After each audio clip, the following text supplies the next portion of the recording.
Для багатьох із нас камін зазвичай сприймається як розкіш. Але в сучасних реаліях, коли можуть вимикати газ, може не бути деякий час світло, камін справді може стати осередком тепла в вашій оселі.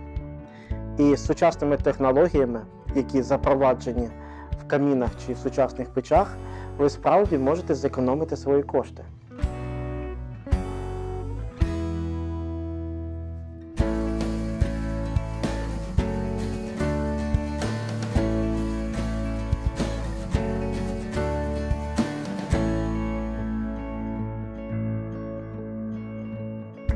Наша команда вирішила сьогодні поміняти концепцію співпраці з нашими покупцями. І до кожного каміна ми плануємо робити свій окремий подарунок.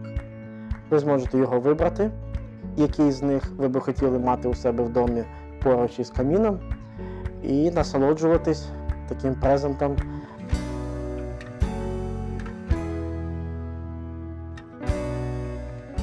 Ми запрошуємо вас до нашого магазину на ринку Добробут. Ми завжди відкриті для вас і будемо раді співпрацювати із вами.